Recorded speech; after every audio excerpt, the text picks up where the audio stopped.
তাহলে তোমার বলা যায় যে গানের দুনিয়াতে মেলোডি। হ্যাঁ একদম। আর কি কোনো ব্যান্ড বা আর কোনো? না মানে গান করি সারা জীবন, যদি আমি গান করি করলে মেলোডির সাথেই করব, আদারওয়াইজ কোনো গ্রুপের সাথে করব না। এটা আমার, কারণ আমি মনে করি রুট কোনোদিন ভোলা উচিত না, এবং আমার রুট হচ্ছে মেলোডি। এবার আমি কোনো অন্য ব্যান্ডে করি না, অফার আসে, প্রচুর অফার আসে, কিন্তু আমি করি না, বিকজ আমি আজকে যতটুকুন যা নাম হয়েছে আমার, যতটুকু ওই মেলোডি ব্যান্ডের সঙ্গে পরিচয়টা যে হয়েছিল, তো তার থেকেই সবটা আর কি। তো সেই কারণে আমি ওই রুটটাকে কোনোদিনও মানে অকৃতজ্ঞ বা বেইমানের মতো কাজটা আমি করতে পারবো না, অন্য ব্যান্ডে চলে যেতে পারবো না, কারণ এই মানুষগুলোর, আমার সাকসেসের পেছনে এই মানুষগুলোর অনেক দান আছে। এখন প্র্যাকটিস করছো মেলোডিতে? হ্যাঁ এখনো আমাদের পুজো ডাক দিয়ে প্র্যাকটিস হয়। আচ্ছা, তারপর প্রোগ্রাম করছো? তারপরে প্রোগ্রাম করছি। আচ্ছা, এর পাশাপাশি তাহলে একদিকে পেলাম তোমার সঞ্চালনা।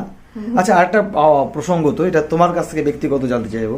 রিসেন্টলি বিগত কয়েক বছর ধরে একটা শব্দ খুব কানে ভাসছে, বাচিক শিল্পী। হ্যাঁ, তো আমি ছোটবেলা থেকে এই শব্দটা শুনিনি, তুমি শুনেছো কিনা আমি জানি না।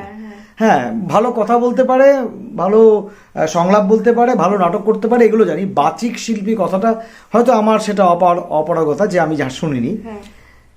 তুমি কি বলবে এই শব্দটা কতটা প্রযোজ্য হয় মানুষের জন্য, বাচিক শিল্পী?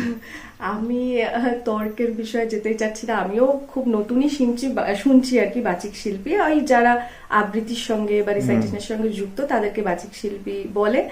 তো তর্কের বিষয়ে বেশ না যাওয়াই ভালো। আমি মনে করি আমার যোগ্যতা ভীষণই কম, এই বিষয়েও নলেজ নেই, তো আমি প্রশ্নটাকে একটু এড়িয়ে। আচ্ছা, দ্বিতীয়ত হচ্ছে এই যে যারা সঞ্চালনা করেন তাদের ভাষার প্রতি দখল, শশাঘাত প্রয়োগ, কোনটা দন্তেস্ব কোনটা তালিবস্য, কিভাবে কি উচ্চারণ করব, এই বিষয়ে তুমি কি প্র্যাকটিস করো না তোমার অটোমেটিক্যালি চলে আসে?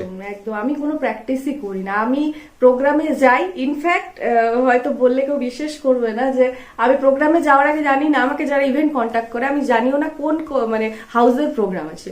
অন স্পট গিয়ে দেখি ও এর ব্যানার লাগানো আছে, আছে এদের প্রোগ্রাম, ওখানে যাই, হয়তো 10 মিনিট আগে ওরা আমাকে টোটাল ব্রিফ করে দেয়, যা হয় ইনস্ট্যান্ট। আমি আগের থেকে নো প্রিপারেশন, কোনোদিন কোনো প্রিপারেশন নিই না। মানে দারুণ, মানে সেলফ কনফিডেন্স তোমার দারুণ, এটা নিঃসন্দেহে বলতে হয়। এর ক্ষেত্রে আমার সেলফ কনফিডেন্স, হয়তো আমি গানেই ভয় পাই, ছোট থেকে আমি গানই করেছি, আমি গান করতে গিয়ে হয়তো নার্ভাস হয়ে যাই, মানে সেখানে জয়দা বৌদি এরা বলে কেন ভয় পাচ্ছিস, কিছু পারবি তো, তুই পারবি। হ্যাঁ, কিন্তু আমি অ্যাঙ্কারিং এ ফুললি কনফিডেন্ট থাকি, সেখানে আমি কোনো ভয় পাই না, এটা আমি জানি বুকে হাত রেখে বলতে পারি একদম। আচ্ছা, এর পাশাপাশি আরেকটা দিক তোমার আছে, তুমি সৌন্দর্য চর্চায় করো, মানে বাড়িতে প্রফেশনালি বিউটিশিয়ান কোর্স করেছো, কোথা থেকে? এটা আমি করেছি আমার মাসির কাছ থেকেই, বিউটিশিয়ান কোর্সটা করেছি, মেকআপের কোর্সও করেছি। বিকজ আমার মনে হয় মানে অ্যাঙ্কারিং এর কাজ বা গানের শো যেটাই হোক, বা গানের টিউশন সব সময় তো থাকে না, মানে ফ্রি টাইম থাকে, তা আমি চাই না কোনো টাইম নষ্ট করতে। তাই মানে হচ্ছে ফ্রি টাইমে কেন না, আমার দিনের টাইমটা ফাঁকাই থাকে, তো এই টাইমটা আমি পার্লার করতেই পারি। করা থাকলো, সে ক্লায়েন্ট আসলো কি আসলো না সেটা পরের ব্যাপার, বাট আমি শেখা থাকলো, আমার শেখাটা তো আমার একটু নলেজ গেইন হলো, আর পার্লারটা করা থাকলো, এটা তো আমার মানে। পার্লার আছে তাহলে? হ্যাঁ, আমার কোথায় পার্লার? আমার বাড়িতেই পার্লার। বাড়ির অ্যাড্রেস?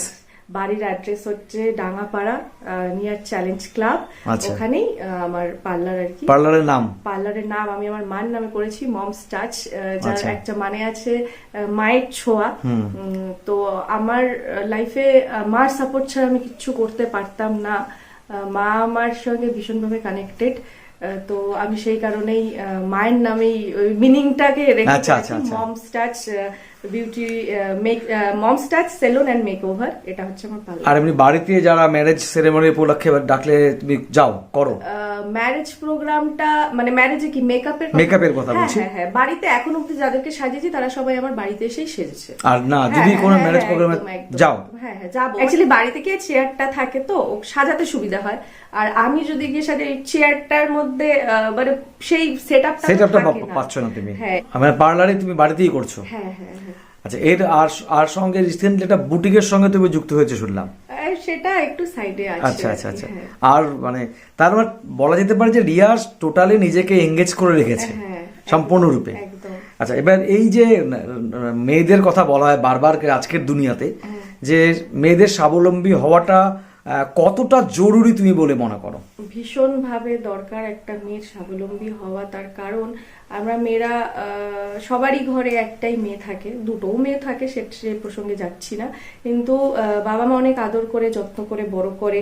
একটা মেয়ে বাবার বাড়িতে যতটা সুখে বড় হয়, ইন ফিউচার সেই সুখটা যে একই রকম থাকবে এটা না তার বাবা মা বুঝতে পারে, না তো মেয়েটা বুঝতে পারে।